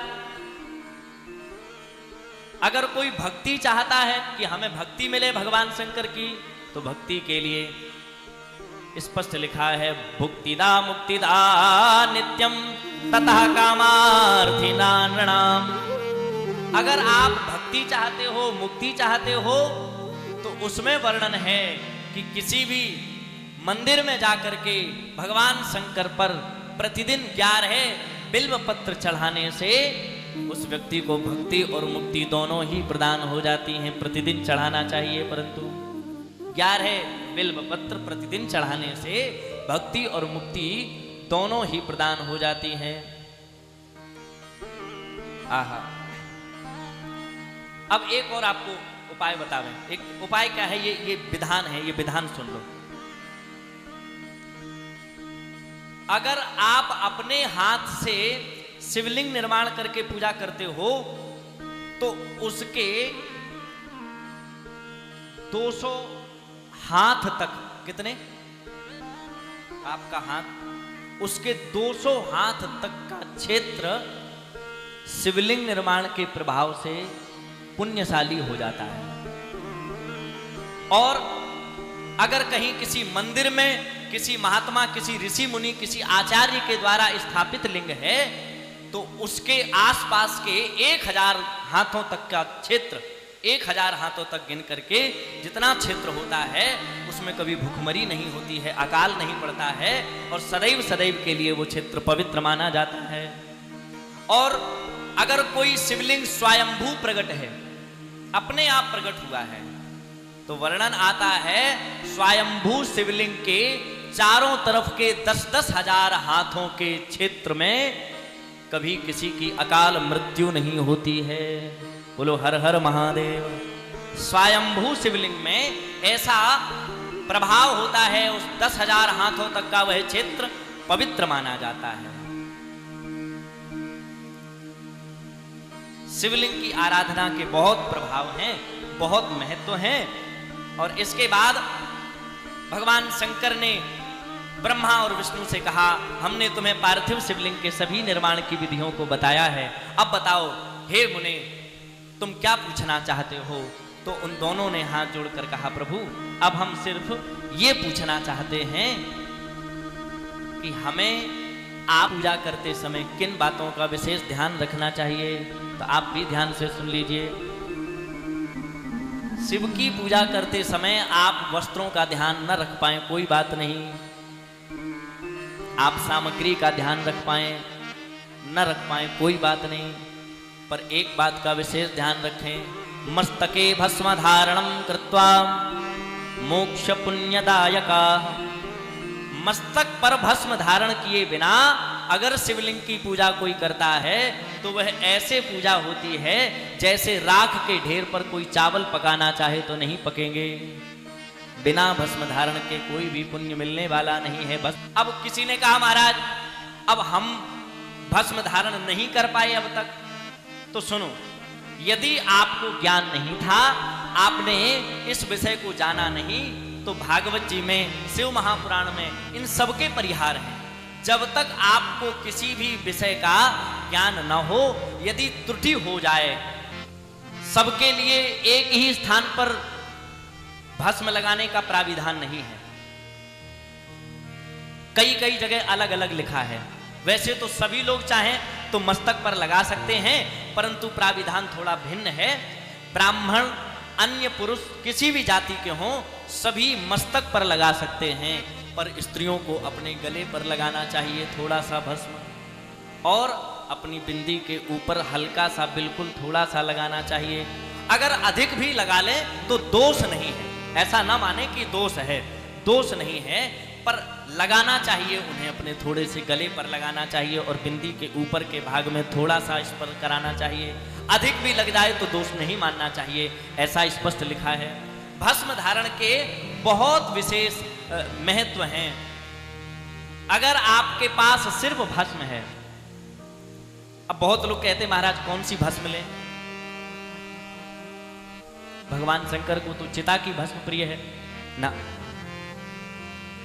भस्म का अर्थ है आपने भगवान श्री हरि का घर में, देखो एक आपको बड़ी सुंदर बात बताएं, चलो मन में आ गई तो बता देते हैं। प्रत्येक घर में थोड़ा ही सही, कम से कम 5 आहुतियों का हवन जरूर होना चाहिए। जितने भी घर हैं ध्यान से सुनना, जिस घर में 5 आहुतियों का भी होम नहीं होता है, उस घर में प्रेत वास करने लग जाते हैं। बोलो हर हर महादेव। कम से कम 5 आहुतियों का हवन होना चाहिए, और वही हवन समिधा की जली हुई जो राखी होवे, वही अगले दिन भगवान शंकर पर भस्म धारण करवानी चाहिए। स्वयं वही भस्म धारण करनी चाहिए, असली भस्म वही है। परंतु यदि आप बाजार से लेकर के आते हैं तो उसमें भी कोई दोष नहीं है ऐसा, पर उत्तम वही माना जाएगा जो आप घर में प्रतिदिन नित्य होम करते हैं, उसकी जो राखी है, उसकी जो भस्म है, वही आपके लिए सर्वश्रेष्ठ मानी जाएगी। तो प्रयास कीजिएगा कि घर में थोड़ा बहुत होम होना ही चाहिए, कोई भी करे। पता है आपको एक बात और बताएं, अगर किसी घर में अनवरत 11-21 दिन तक होम यदि न हुए, तो उस घर में आपस में झगड़े प्रारंभ हो जाते हैं, सम्मति समाप्त हो जाती है, विपत्तियां आना प्रारंभ हो जाती हैं। अगर 21 दिन तक भी लगातार होम न किया गया तो सबको करना चाहिए, ये ब्राह्मण को ही नहीं, किसी भी वर्ण, किसी भी जाति के पुरुष को, स्त्री को होम करने का प्राविधान है। स्त्री पवित्र अवस्था में करे, पुरुष स्नान ध्यान पूजा पाठ करने के बाद होम करे। और फिर दूसरी बात यह है कि अगर आप, अच्छा एक समस्या और है, लोग आजकल परेशान हैं कि महाराज हम इतने बीमार रहते हैं, न जाने क्या परेशानी है, कोई परेशानी पता नहीं लगती, डॉक्टर को दिखाते हैं, कितना भी कुछ भी करें। तो उनसे भी प्रार्थना है, यदि वे अपने घर में प्रतिदिन होम करें, और होम में क्या चढ़ाएं, इत्र से और घी से, इत्र और घी मिला करके यदि 5-11 आहुतियां देते हैं, कुछ ना बोले, गुरु मंत्र जो मिला है गुरु मंत्र का दे करके ये, और अगर गुरु मंत्र भी नहीं है तो फिर आप गायत्री मंत्र से कर सकते हैं। गायत्री मंत्र बोल करके ही 5-11 आहुतियां प्रतिदिन दे, 41 दिन के अंदर ही उसके घर की बीमारियां समाप्त हो जाएंगी। यदि इत्र और घी मिला करके आप प्रतिदिन होम गायत्री मंत्र से करते हैं तो बीमारियां समाप्त हो जाएंगी। बोलो हर हर महादेव। ऐसा शिव महापुराण में विशेष रूप से वर्णन आया है। और फिर तीसरी बात यह है कि इन सब का तो ये विधान है ही। अब इतने विधान आप न कर सके तो फिर भगवान कहते हैं फिर भाव का फूंका हूं मैं, बस भाव ही एक सार है। भाव से भजता जो मुझको तो भव से बेड़ा पार है। अगर कोई भाव से मेरा भजन करे तो भी उसका पार लग जाएगा, तो भी उसका जीवन तर जाएगा, बस होवे भाव से। आहा, एक ग्वाला था, ध्यान से सुनना, दूध बेचने का काम करता था और जिस रास्ते से निकलता था उसी रास्ते में भगवान शिव का एक दिव्य मंदिर, बहुत सुंदर। भावना बहुत थी उसकी, सवेरे जल्दी दूध बेचने निकलता था क्योंकि सवेरे देना पड़ता था। एक दिन उसके मन में आया, जब वो निकलता था तो लोग रोज कोई दूध चढ़ावे, कोई दही चढ़ावे, कोई जल चढ़ावे। उसकी दृष्टि पड़ी कि लोग दूध में पानी मिला मिला करके भगवान पर चढ़ाते हैं। अरे राम राम राम, कितना घोर पाप करते हैं। और वे इतना ईमानदार था, कभी दूध में एक बूंद पानी नहीं मिलाया। उसको लगता, देखो मैं तो संसार के लोगों में भी बेईमानी नहीं करता हूं, दूध में पानी नहीं मिलाता, और ये दुनिया के लोग कैसे हैं जो भगवान के सामने दूध में मिलावट करके पानी वाला दूध चढ़ाते हैं। अरे राम राम, भगवान कमजोर पड़ जाएंगे ऐसा पानी वाला दूध पी करके। उसने मन बना लिया, अब तो हम रोज जब दूध बेचने जाएंगे उससे पहले कुछ दूध बचा के रखेंगे जो हम भगवान पर और बिना पानी का दूध चढ़ाएंगे।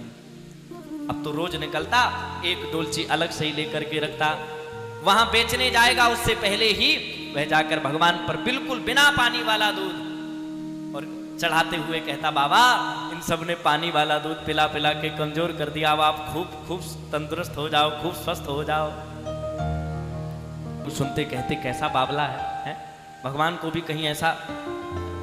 अब उसकी यही भावना रोज चढ़ाए। अगर किसी दिन दूध बेचने ना भी जा पाए तो भी वह भगवान पर दूध चढ़ाने जरूर जाता।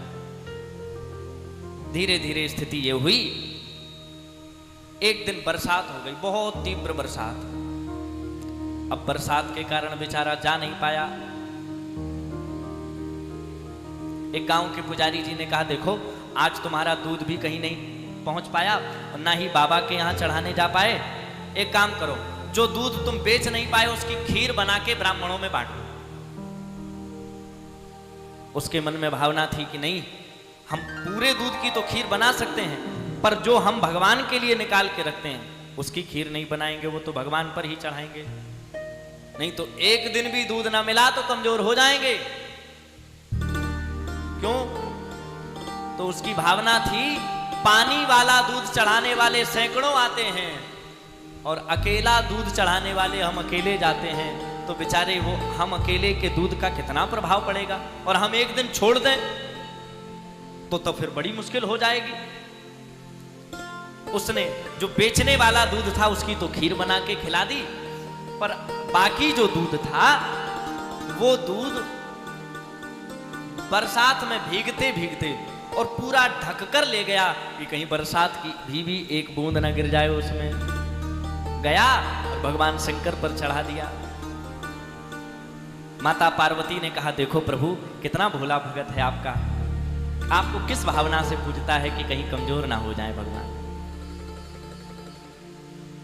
प्रभु एक बार इसकी परीक्षा लो कि ये पक्का है कि ऐसा ही है। भगवान बोले चल। एक सेठ सेठानी का रूप बनाया भगवान ने, पहुंच गए। ग्वाले से कहा, भैया हाँ हमने सुना तुम दूध का व्यापार करते हो। हाँ हाँ करते हैं, हमारे यहाँ हमारी बेटी का विवाह है, हमें दूध की आवश्यकता है। मिड और शार्पनेस कम करो, बहुत आ रहा है। बोलिए शंकर भगवान की, बोलिए हनुमान जी महाराज की जय। जय श्री राधे श्याम। नमः पार्वते पद हर हर महादेव।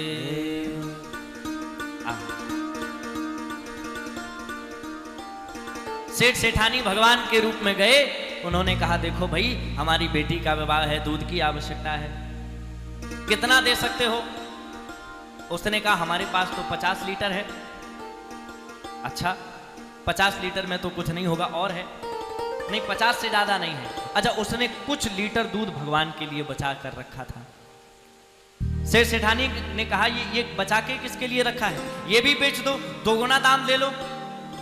उसने कहा नहीं, आप 2 गुना नहीं 4 गुना दाम दें, पर ये नहीं बेचेंगे। सेठ सेठानी ने कहा जब तुम ये भी, उसने कहा बाबूजी अगर ये सेठ जी चले गए इस दूध के चक्कर में तो आज का व्यापार सब बिगड़ जाएगा, ये भी दे दो, क्या बुराई है? उसने कहा सब चौपट हो जाए, पर ये उनका है, उनको ही चढ़ेगा, हम नहीं दे सकते। सेठ सेठानी चले गए। वैसे तो वहीं के वहीं बिक जाता, अब उसे बाजार बेचने जाना पड़ा। भगवान शंकर ने कहा देखा कितना निष्ठावान है, उसने वो दूध नहीं दिया। माता जी बोली एक बार और परीक्षा ले लो। ठीक है, अब की बार भूखे ब्राह्मण ब्राह्मणी बन गए। जैसे ही ये दूध बेचने के लिए मंदिर के रास्ते से निकलकर जाने लगा तो मंदिर के पहले ही भूखे ब्राह्मण ब्राह्मणी रोते हुए, ब्राह्मणी रो रही थी, हे भगवान मेरे ब्राह्मण, मेरा पति, मेरा देवता, मेरे पति के प्राण निकल जाएंगे। किस कारण से? भूखे हैं, कई दिनों से कुछ नहीं खाया, तो क्या करें? अगर आपके पास कुछ हो तो खिला दो। आहा, उसको लगा कि ये तो दूध हम बेचने जा रहे हैं, कोई बात नहीं, ये दूध पी लो। अपना बाबा वाला बचा के रखे। भगवान की लीला देखो, जितना दूध बेचने जा रहा था वो सबका सब पी गए ब्राह्मण। अभी भी भूख प्यास नहीं बची।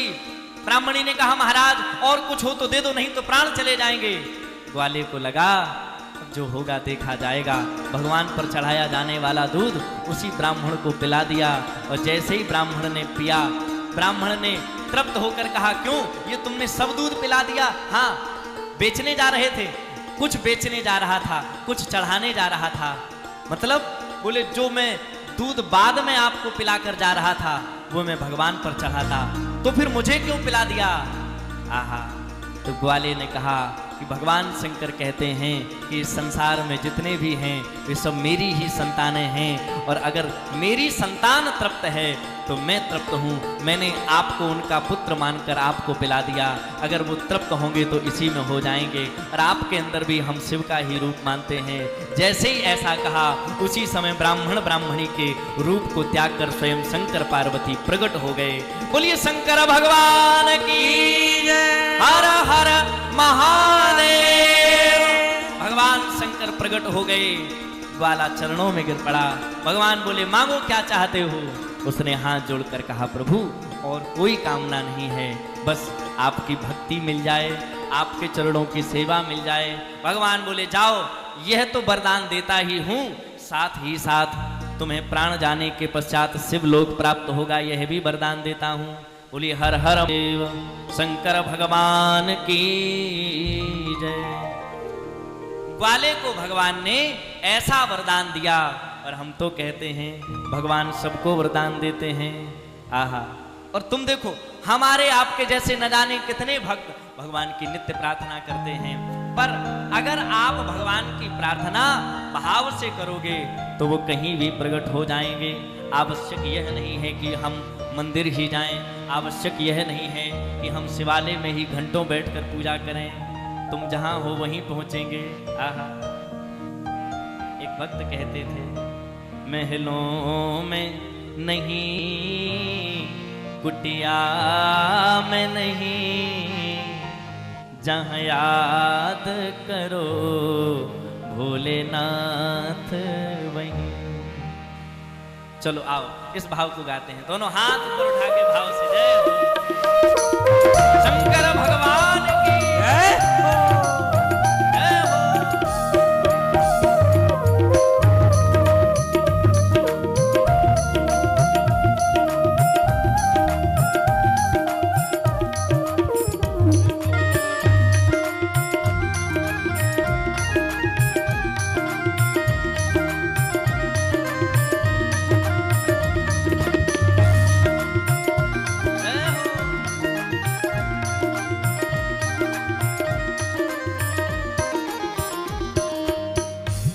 जहाँ याद करो भोलेनाथ वहीं, जहाँ याद करो भोलेनाथ वहीं, जहाँ याद करो भोले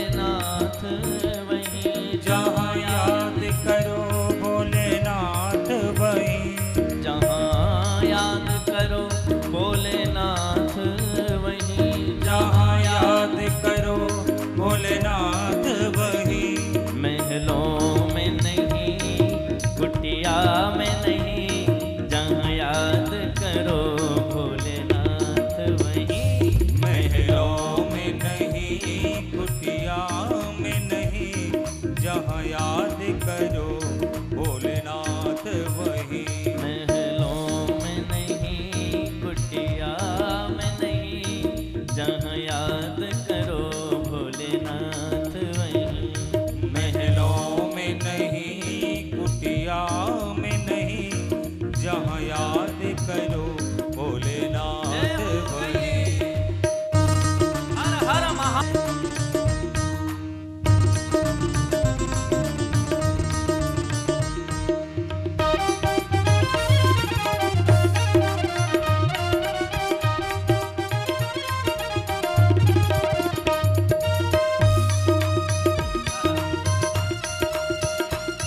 शंकर भगवान की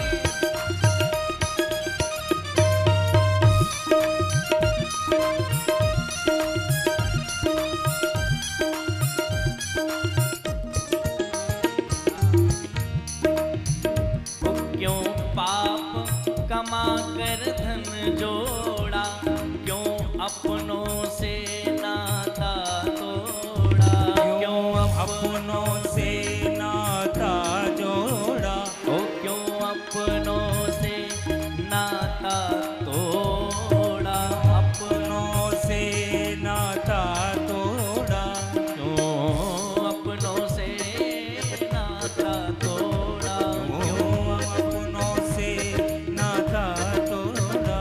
खूब कमा कमा के रखा, लेकिन सुन लो, सोने में नहीं, चांदी में नहीं, सोने में नहीं, चांदी में नहीं, जहाँ याद करो भोलेनाथ वहीं। सोने में नहीं, चांदी में नहीं, जहाँ याद करो भोलेनाथ वहीं। महलों में नहीं, कुटिया में नहीं, जहाँ याद करो भोलेनाथ वहीं। महलों में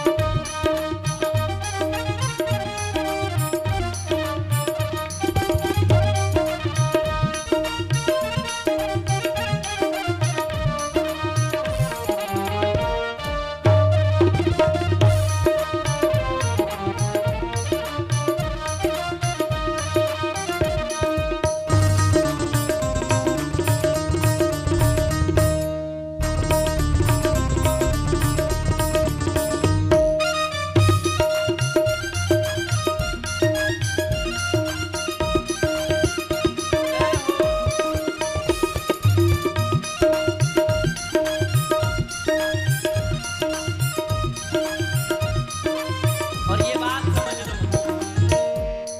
यह सब भोले की माया है, इसे कोई समझ न पाया है। यह सब भोले की माया है, इसे कोई समझ न पाया है, इसे कोई कोई समझ न पाया है, इसे कोई समझ न पाया है। इसीलिए समझ लो, कंकर में सही, पत्थर में सही, कंकर में सही, पत्थर में सही, जहाँ याद करो भोलेनाथ वहीं। कंकड़ में सही, पत्थर में सही, जहाँ याद करो भोलेनाथ वहीं।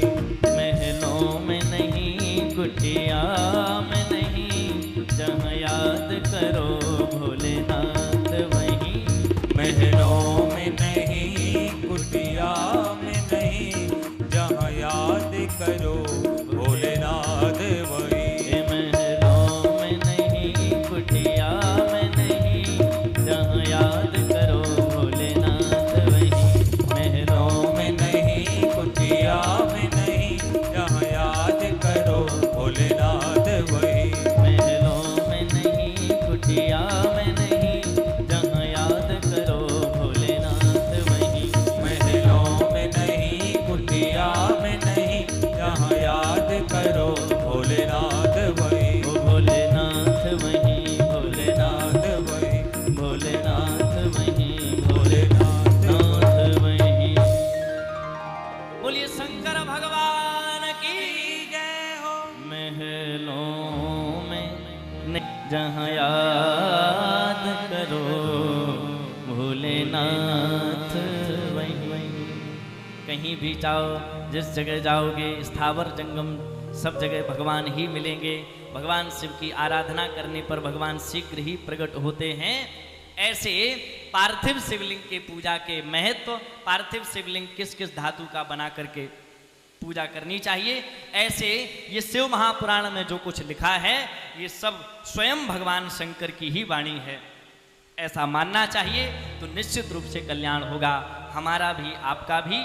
और आज आप हम सब पूरे फाउंडेशन परिवार की ओर से जितने भी भक्त परिवार कांवड़ लेकर के यहाँ आ रहे हैं उन सभी के लिए परिवार आनंदम कृपा फाउंडेशन की ओर से यहाँ प्रसाद वितरण की व्यवस्था की गई है।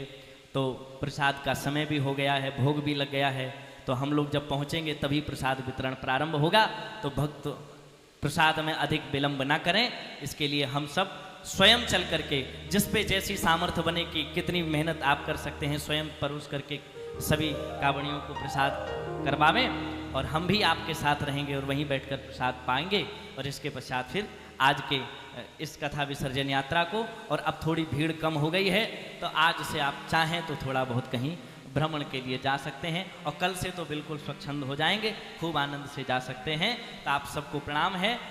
सभी लोग अब यहाँ से चल के आरती के पश्चात फिर वहीं प्रसाद पाएंगे। और जो भी प्रसाद वितरण में आपकी सेवा है, आप मेहनत तन मन धन जैसे भी करना चाहते हैं वो कर सकते हैं, तो बहुत आनंद रहेगा। तो आप सबको प्रणाम है, बार बार वंदन है। आओ सूचनाओं के साथ बढ़ते हैं आज के पावन आरती विसर्जन की ओर, जिसके पश्चात हम सब भगवान की पावन दिव्य कथा विश्राम की यात्रा में विराम करेंगे। सभी को बार बार प्रणाम। हरि ओम नमः शिवाय। एक बार प्रेम से कहो हर हर महादेव, हर हर महादेव, हर हर महादेव। शंभो।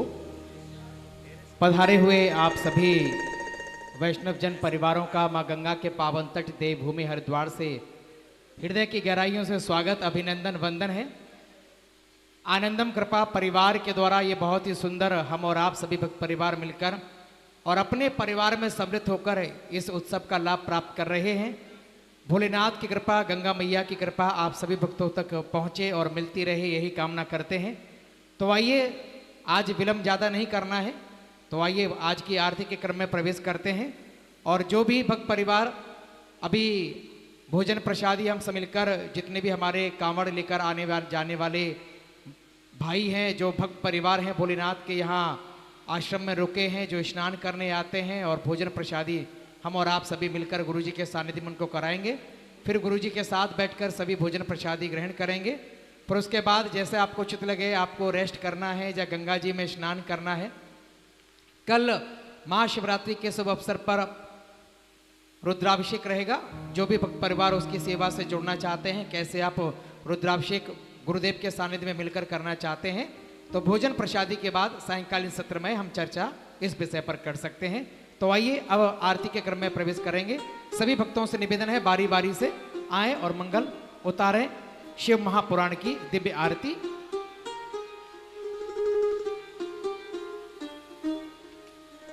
आए, पधारें, बारी बारी आरती के लिए सभी पधारें, सभी मिलकर आरती में सम्मिलित होंगे।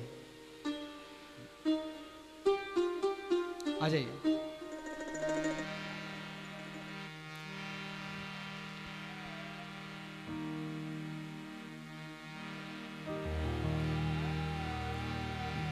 जय शिव ओंकारा, ओम जय शिव ओंकारा। ब्रह्मा विष्णु सदा शिव, ब्रह्मा विष्णु सदा शिव, अर्धांगी धारा। ओम जय शिव ओंकारा। एकानन चतुरानन पंचानन राजे, बोले पंचानन राजे। हंसासन गरुड़ासन, हंसासन गरुड़ासन, वृषवाहन साजे।